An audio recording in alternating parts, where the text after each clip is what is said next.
Hey there, Wargamers, Justin here, Painting here. Today, boom, I'd like to talk about the Banson's Roughriders Battletech.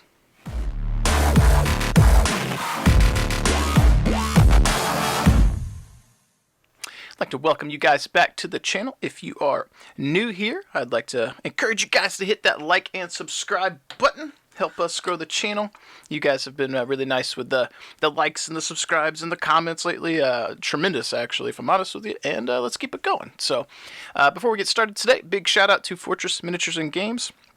Mr. Robert Ash over there hooked me up with this box to review. Or at least do the unboxing so I can show you guys the contents, the models, and see if it might be a good pickup for you and for your collection.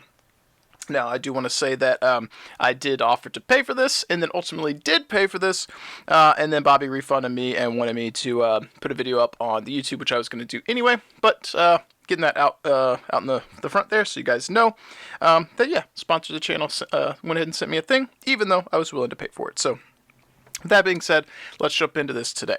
So we have got the Battletech Hansen's Roughriders Battletech pack, and inside we've got some goodies. We've got I think it's a Hatchet Man, the Atlas. Can't quite tell what that one is. I don't know if that's an Enforcer yet. We'll see when we get in there. And then I think that's the Sagittarius. I don't know if it's Sagittarius. I know it's a new mech. That's a new mech. But I want to showcase the box first. And I'm currently waiting on my shipment from Barnes & Nobles. I got my order in really quickly for the Northwind Highlanders box. Or not Northwind Highlanders, sorry, the Iridani Light Horse. But it's taking forever to get here, so my video going up for that will be delayed, unfortunately. I usually try and get these as quick as I can, or early if I can, and that was not the case. So, anyways, here's our box. The packaging's really nice. I really dig it, but I'm sure that is not what you guys came to see. So let's go ahead and pop this open. Handy dandy hobby knife. Shoop. Shoo. Alright. Slide our box open here. And I do want to take a peek at the artwork that is in the back, because I usually, yeah, look at that Atlas. That is nice. It's a damn shame, too, that these aren't like card inserts. I get why they aren't. I'm sorry for the reflection there. I'm trying to like rotate this so you guys can see it without the light blasting you. If these were like a insert card, you could pull them out and use them as a print. I suppose you could cut up the box, but it's such great box art that it's kind of wasted that you're just throwing it away. And like I said, you could cut that out and get a little frame or something for it, but it'd be nice if it's just an insert. So that said, let's go ahead and check out the minis, see what we've got here. Okay, get our cards here. Boop, doop, doop. And we'll do what we always do in these unboxings. I'll show you the card, I'll show you the pilot, and I'll show you the model. So here's our Hatchet Man. Let's grab the Hatchet Man card. Boop. We've got the Enforcer. Let's get the Enforcer card. Boop. We've got the Penetrator, not the Sagittarius. Boop. And the Atlas. Joot, joot, joot. Okay. Put that in the wrong order. There we go. Alright, so I think we'll go ahead and we'll start with the Hatchet Man. Give you guys a look-see at this fella. And we're going to get to see how... Is he the one that has the jump jets? Let me look at the box. There's one of these guys that has the jump jets. I think it's the Hatchet Man. Does he pop? Oh, he does. He does. Okay. Easy way to determine that. Very cool. Alright, so let's go ahead and move this out of the way. We'll get a close-up on the mini here. Get a little do-do-do-do. Zoom in. Excuse me, I'm sorry. Grab our little deal and check out what we've got going on with the Hatchet Man. So, detail-wise, looking pretty good. I really dig the rotary cannon here. Nice little hatchet. Obviously, there's going to be some mold lines and some cleanup that need to happen. He always cracks me up too because it looks like he's got a little face, like a little big eye, a little small eye, and his face. That's what I see on the Hatchet Man. Details look crisp.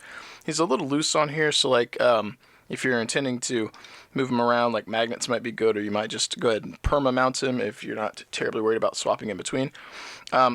I will say, at first glance, one of the things I don't like the holes in the back of the legs. It's a small complaint. I'll show you why that they're there.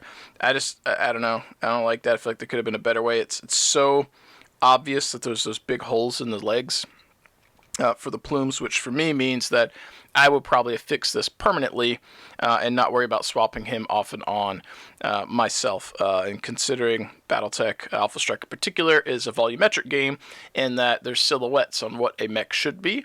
If you mount this guy on a giant rock and he's this tall, that doesn't mean you get to see him. It's assumed to be volumetric. Otherwise, like you could have really weird ways you can get line of sight to stuff. So. But that said, these holes in the back of his leg here are for his jetpack, or his jump jet plumes to affix into. And then those also have mount points for the base. So they should go something like this if I can line up that hole properly. And so the jump jets have a much more secure lock-in versus his feet. And then this is rather loose, so he is attached to that, but yeah, and that was a little forced, but like a bump of the table and knock over the model, he's falling out. So I feel like while he could be detached and you could attempt to magnetize him, honestly, I will probably paint it and I'll probably mount him to this and just be done with it. Personally, I do think the cinematic effect is very cool. Yeah, I'm just not a big fan of the holes in the back of the legs. So there is our Hatchet Man. And I do like him pretty good. Can't go wrong with having more mech options, especially the cinematic stuff. Let's check out his mech unit card he's supplied with. So we've got the Hatchet Man 8S coming in at 31 points. TMM2, Jump Jets 10. 331 for damage, case, flak, melee. And he's got 7 HP total, so 5 armor, 2 structure, usable in the Dark Age era and Ill Clan. So this is a more current variant for the timeline. And flip it over at 32 points, so 1 point more. TMM2 jump 10. 330. So he's losing 1 point of his range damage at the long range. HP is still 7, so he's got 5 armor, 2 structure. This one's usable in the Civil War, Jihad, Dark Age, and Ill Clan era. He's got ECM and melee, so he's given up case and flak for ECM, so 1 point difference for ECM. So the loss of the 1 point of damage at long range, for me, is not a huge loss, because you're not going to be using that very often. The medium range damage is going to be what's more important, and trading flak and case for ECM may give him an edge for that 1 point, because this may actually come in handy a bit more often than flak does, though case is really nice to prevent explosions. So yeah, 1 point difference, you get some options there.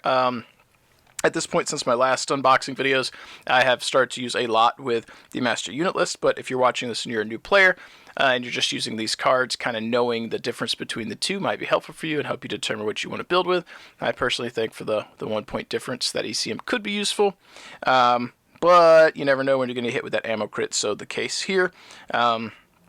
If I'm shaving points, maybe I go with the 31 pointer, maybe. Your mileage may vary. So let's check out the pilot card here. As with previous videos, I will give you a moment to read the card, and we'll pause, or you can pause it rather. So I'm not going to read it to you. I will go over the names. So we have Sturla Hoopst. I'm going to mess that up. Captain Mercenary, Little Richard's Panzer Brigade, Hatchet Man. Give you guys a moment to pause for that if you want to check out the text. And swoop, we've got Matthew Young. This is the Captain Mercenaries, Hansen's Roughriders, Hatchet Man. Boom. I dig it. I dig it. All right. So next up, now we'll start with the cards, and then I'll grab models here. We've got the Enforcer. This Enforcer here coming in at 24 points. TMM1, 8 jump. Usable in the Dark Age and Ill Clan era. 221 for damage. This one's got 8 HP. He's got case 2. Flak, and I don't know what REL is. It's not reflective armor or refractive armor. You'd have to look that one up. That one's a new one for me. I'm not sure. I'd have to look that up. Flipping it over at 3 points more. Usable during Clan Invasion, Civil War, Jihad, Dark Age, and Ill Clan. We got TMM2, 10 jump, 222, 7 HP, case, and flak. So for 3 points less, you lose 1 point of range damage, you gain 1 point of HP, case 2, and you're a little slower. Actually, it's TMM1 8 jump versus TMM2, 10 jump. Yeah, that's a no-brainer for me all day, folks. This Enforcer 5D, I'll take it over the other one all day long. 3-point difference, and your abilities are changing. You're losing the case 2 going to case 1. You don't have the REL ability, which I'd have to look that up. That might change my opinion, but at face value, I'm going to go with the other variant and then the flak. For 3 points more, the big deal here is you get more movement.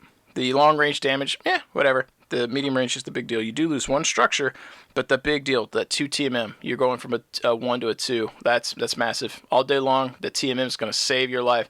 The TMM, that 1 point is just I'll trade a structure all day to get an increase to TMM. His longevity is just going to go up tremendously, going from 1 to a 2. That's really good. So I dig that. Checking out the pilot cards for the Enforcer. We have Daniel Whalen, Lieutenant for House Davian, the Fox's Teeth Enforcer. Shwoop. And then we've got Konoko Manta, Lieutenant Mercenaries Hansen's Roughriders. And let's grab that Enforcer model. I've had a few of these videos where I get ahead of myself, I get all excited, and then the model doesn't get shown. So let's go ahead and show that Enforcer. Now I dig this. I believe this is a repose. So we have another Enforcer, but this one's going to be an alternate. Not a new mech per se, but a variant of sorts. I dig the momentum, the movement of the Mini. Got some chonky legs. The detail level on the newer plastics I've been getting from Catalyst versus the initial Kickstarter ones, I feel like have gotten better. There's some mold line issues that need to be cleaned up. Get in here with a blade. That's come to be expected. If you're not worried about like paint competitions, honestly, you could skip some of this. If you're not too worried about it, I think the biggest recommendation I have for players who are getting into the game, if you're not worried about paint comp, just paint your minis. Like, mold lines suck and people can nitpick it, but if your models are painted, your games are just going to look better. So if you want to focus on one thing to help with the immersion, focus on getting your models painted. And then after that, if you want to focus on getting better detail, getting a higher quality, and working on like paint competition stuff, then you can really focus on it. But if you miss a mold line here or there, it's whatever. It's not the end of the world. I'm much more interested in seeing your models be painted than worrying about like you missing that mold line under the armpit. You know what I mean? So your mileage may vary, your interest may vary. I'm pretty particular a lot of times with my mold line removal, especially with like Warhammer 40K when I did it. But with these Battletech minis, I feel like they've hid them pretty well. So for the average artist, it's probably not that big of a deal. But again, your mileage may vary. So I like the head on him. Kind of gets like a Halo Spartan kind of vibe, like he's got his helmet on, or maybe like a Space Marine, as it were. So I dig it. Very cool. I like the guns. They look pretty huge and chunky. Cool model. And again, I love the momentum. Some of these minis that are just like, Urban Mech's a really extreme example, is just standing there. He's got a slight cant to his torso here, but they're just kind of standing there. A little boring. You get these ones with these like dynamic walking poses. I really like it. It does make duplicating the mechs a little bit more samey because they're the same exact walking pose, but because we have 2 Enforcers now, you could run both of them and they won't look weird together because they'll have some subtle differences. So I like that. Next up, we're going to do the Atlas. We're going to leave the new mech for last. So we've got the Atlas C2 coming in at 52 points. He's usable in almost every era, just not the Star League era. Got TMM1, 6 speed, 664 for damage, overheat 2, which is nice, case and flak. And then he's got 2, 4, 6, 8, 10, 12, 14, 16, 18 HP. 18 HP. That's astounding. So 8. No, hang on, 16, 18. So 8 structure and 10 armor. Pretty nice, pretty straightforward, nothing crazy fancy with the abilities. 52 points, he's a tank, that's a Hoss, that's an Atlas. We got the Atlas D, also 52 points, usable in every era. TMM's 1, movement 6, 552 for damage, so we're losing half of our max range damage and dropping by 1 point at medium and short range, and losing our overheat. HP is the same at 18. We are gaining AC2. Indirect fire, LRM, and rear. Honestly, like, these are good if you're using the alternate ammo. So AC2 and LRM is going to be useless if you're not using those rules. Indirect fire is fine. Rear fire is fine. Honestly, if I had to pick a winner between these two, I'd probably go with the C2 between the two, mostly because I don't have a bunch of special abilities I have to stress over knowing how to use or not using at all and still paying the points for them. I have higher damage values across the board and overheat too. This guy's the real winner, in my opinion. Indirect fire of 1 point of damage is going to be used very infrequently, and then your rear shot also infrequently, and I would rather consistently be rolling more damage at my medium and short range and long range if I need it across the board. So Atlas C2, in my opinion, of the variants on the card, the winner if you are new and you're just playing with these cards and not master unit list. For our cards here for pilots, we've got Harambe, no, just kidding, it's not Harambe. Himbeke, something like that. Strahan, Lieutenant Mercenaries. Does that say Hansen? Hessians? Hotheads? I don't know, I'm butchering that, I'm sure. And then flip it over here, we've got Farron, Orlahai. Farron, just going to go with that. Lieutenant Mercenaries, Hansen's Roughriders. These generally are useful, mostly useful for Classic. I wonder if these are actually good for Alpha Strike with these new cards, because like they've been trying to make a shift. So let me do a quick read here. Special pilot ability costs 2. Fistfire requires a functional arm, including hand actuator. After a successful punch or physical weapon attack, the attacker fires one DFB or DFE weapon located in the same arm with a -1 to hit modifier. Successful weapon damage is applied to the same location as so that is 100% a Classic thing. None of that makes any difference for Alpha Strike. Maybe there's a Fistfire in Alpha Strike that you could use, but this right here is for Classic. Also in Alpha Strike, in Classic, you got Gunnery skill and Pilot skill. In Alpha Strike, you just have the skill. You don't get two different ones. So yeah, no change there, unfortunately, but it is what it is. And let's check out that Atlas Mini. I'm a big fan of the Atlas, and I just painted the one from the Alpha Strike box. So checking out the details here. So one of the things I noticed on the Alpha Strike box, and I noticed on this one, the armor panel here is very shallow. I tried to carve that out a little bit to add some depth to it, but that one right there in particular is very, very shallow. So it may not pull a wash as easy if you're washing your minis. You may have to do an actual specific pin wash or hand paint a dark line there. I tried using some panel scrapers or panel liners from Gundam to etch it, or panel etching like tools or whatever. Yeah, they weren't very good with this plastic because this plastic likes to curl versus scrape, so your mileage may vary, but that's the issue that I had. Looking at the other details, mold lines that I'm obviously noticing aren't too bad. They've done a pretty decent job hiding them. There's some here, but they're in such mundane areas that, again, if you miss them, it's not the end of the world. So like cleaning the one right here would be useful if you're worried about it. There's some small ones like right in here. Cleaning up right in here is fine. There's kind of one right there, I think. And there's some like on the front of his knees. It's not the end of the world, though. A lot of these are like on the undersides of stuff and things you really won't see that often. The detail in the hands looks nice and crisp. The barrel here looks really nice. That's nice and crisp. Yeah, I just feel like the quality of the plastics with the more recent stuff has just really gone up. The details feel a little less muddled. And that could be production runs, could be just new designs or new plates that they've had made or molds. I've had some where like one model will look one way and that same exact model from another box looks a little better, and that could just be production run issues or QC issues, but like all the recent stuff I have found looks a lot better. The posing on him, he's got some slight movement to him, you can see with his feet, and he's got a slight cant to his torso. Arms are out. Looks a little bit more aggressive, but honestly, all the Atlases look very similar, even with the slight differences. I do like this because he's kind of in like a boxing kind of stance, which is cool. But I don't have the minis right next to me to show you a side by side. But I feel like you might not notice some of the differences. I feel like maybe there might be some subtle weapon placements, but I feel like he looks pretty much like the Atlas that I just finished. So I dig that. Still, Atlas is a good mech, especially if you're new. Can't go wrong if you fill one. There are a lot of points, but models are good. They're relatively tanky and pretty good bang for your buck, and it's iconic. The Atlas is probably the Atlas, the Marauder, the Warhammer, Archer, a couple other mechs in particular.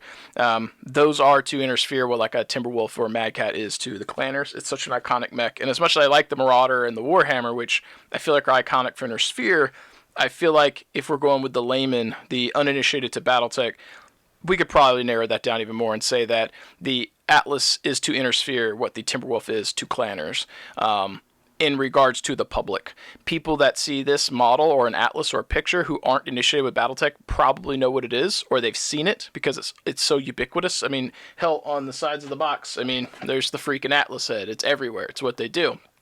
And then the Timberwolf has been on everything. It's been on so much marketing stuff that it's associated with MechWarrior or Battletech. So like the Atlas and the Timberwolf are so ubiquitous. And I think that not only is it a good variant, people know what it is, and if you're new, this might resonate with you because you'll recognize it. If you are not a fan of Battletech or you're just now getting in and you aren't familiar with it, you might recognize it. So also a good mech. So good thing to consider using. Last but not least from the box, we got the new model, the Penetrator, at 39 points, coming in with TMM 1-8 jump. 332 for damage, usable in the Civil War, Jihad, Dark Age, Ill Clan era. May have said this already. 332 for damage. Overheat 3, which is absolutely nuts. So you're basically doubling your damage output at short and medium at that point. 13 HP, so 7 armor and 6 structure. Anti-missile systems, not bad. 39 points, not bad. Pretty tanky. His damage output's a little bit low, but with that overheat, he can really punch, and I like 3 damage. And I did a video talking about this. I don't know if it's up yet. One of the things I use as a benchmark for units is there's a Mad Dog that's around 33 points, and it's got 3 damage across the board. 10 move, TMM2, 333 for damage. I believe it's 33 points or a little less. It's got similar HP. It's between 11 and 13 HP. I feel like it was like 13, but it might have been a little less. It doesn't have any crazy abilities. It's just pretty stock. This guy comes in at approximately 6 points more, has less TMM, a little less move, but does have jump. He has a similar damage profile and overheat 3, so it's not terrible, pretty decently efficient. It's not going to be like absolutely nuking stuff all the time, but 3 damage is nothing to scoff at, and then the fact that in a pinch he can double it essentially is really, really nice.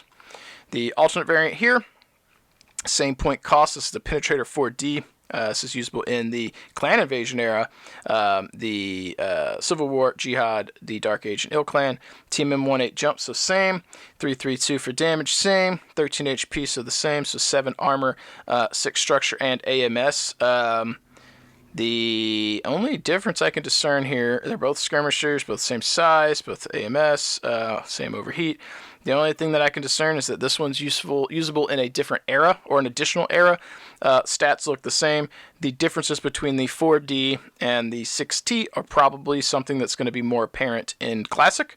There's probably some gear differences on these units that are going to make them minutely different in Classic, but the point total for these and the damage outputs and the way that the algorithms have gone, or the algorithms, I guess I could be correct, but the way the formulas have gone down, they're basically the same. So take your pick. If you're going to play one, pick the one that, whatever you flip the card to, or whatever matches with the era. If you need to be able to use the one in the Clan Invasion era, then this one's the only one that's usable, but the stats are the same, so it doesn't much matter. Let's check out the pilot card here. We've got Major General House Steiner, Archers Avengers, Penetrator. And flip that guy over. Check out Jindios, Baramba. Man, I can't pronounce any of these.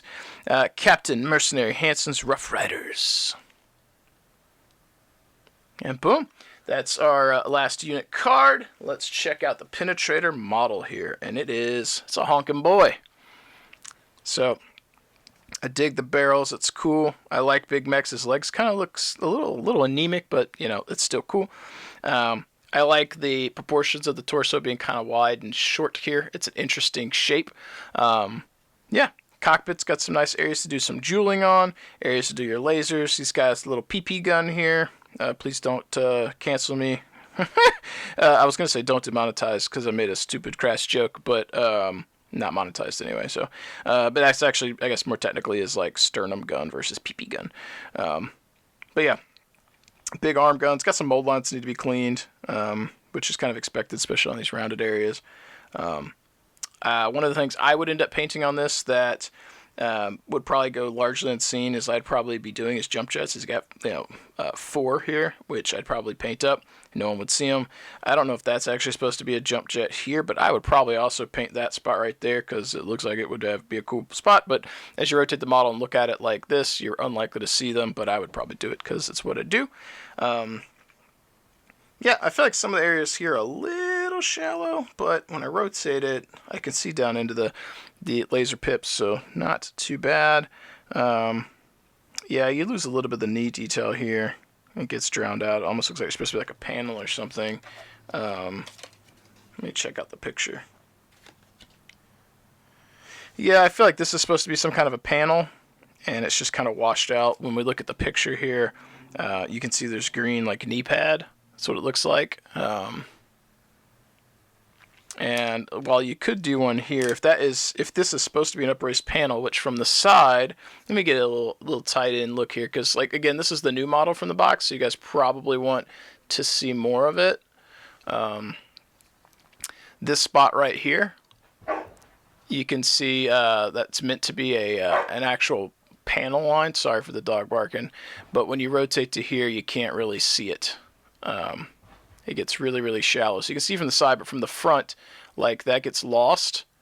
And down here. So you'll have to clean that a little bit and maybe like try and scrape out here to really define that panel, or just hand paint the color and make the lines yourself. I feel like you get a little bit more here where you can see it. And you can see a little bit of the panel line there, like where it's supposed to be. But like the knees, that's a little rough. But all in all, it's not anything outside of the ordinary for their plastic models. Nothing we haven't seen before. Overall, again, with the way you look at the model, you're probably not going to see those details as much anyway. It'd be nice if they were a bit more defined, but it is what it is. And for the price of these, not too shabby.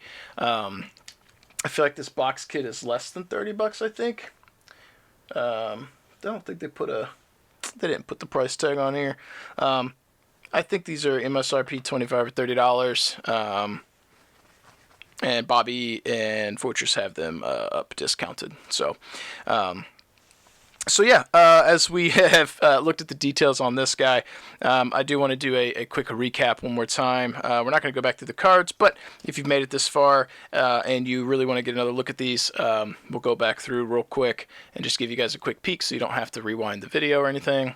We've got our Hatchet Man with the detachable plumes, or jump jet smoke. Boop. We've got our Enforcer here.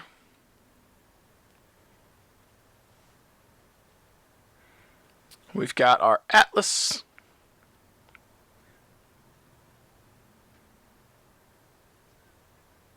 And we've got the Penetrator. So all in all, I like the box. I like getting new mechs. I like getting new units. And I have a giant box of shame in regards to plastic mechs. And I'm always collecting more because you never know when I'm going to try and paint something new for a new faction or a new force to use during battle reports on YouTube, or for local gaming and stuff like that. So having more stuff to use is good. Price point on these models is less than $10 a piece at...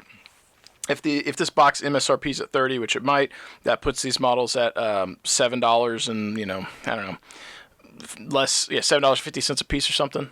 That's not including the, couple cents per card, if we want to call that. So not a bad value, and if you get them discounted online, even better. So you're not going to get a deal this good, I feel like, with most other minis games to this point for the quality of what you get at the price point. Catalyst has set themselves up really good. Even if this box is a little bit more than what we're used to, it's still well within a price range that I feel personally is palatable. And obviously your mileage may vary, but the thing that I always tell people who complain about the price of Battletech, I encourage them to look at the cost of other games. Look at what it costs to play Legion. Look at what it costs to play Infinity. Look at what it costs to play Marvel Crisis Protocol. Look at what it costs to play Warhammer 40K. Battletech, Alpha Strike, that falls somewhere in the middle, that gambit somewhere. It's nowhere near 40K. Infinity gets pricey per model.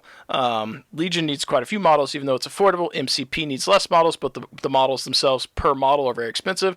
This is somewhere in the middle, where the price of the box is Like this box is like $30 for 4 models. A $30 or $35 box for Marvel Crisis Protocol might be like 2 models. So you're probably paying almost twice the cost per model. Granted, those are multi-part kits. But this, for what you get for the bulk number of models you can get and put on the table, is very, very affordable. So people who worry about the price, I always encourage them to check out what is on the market, because we got it really easy as Battletech players. Also, you don't need that many models. Not that you need that much for MCP either, but you can get away with spending or being very frugal with your spending with Battletech, and I think this is another very nice box. I'm excited to get that Iridani Light Horse box and the other Merc boxes when they come out. And we've also got the Kickstarter coming up in March, so more cool plastic for me to get. So on that note, guys, I hope you enjoyed this. If you have any other questions about the box, let me know. Happy to try and answer them based on what I have here and what I know.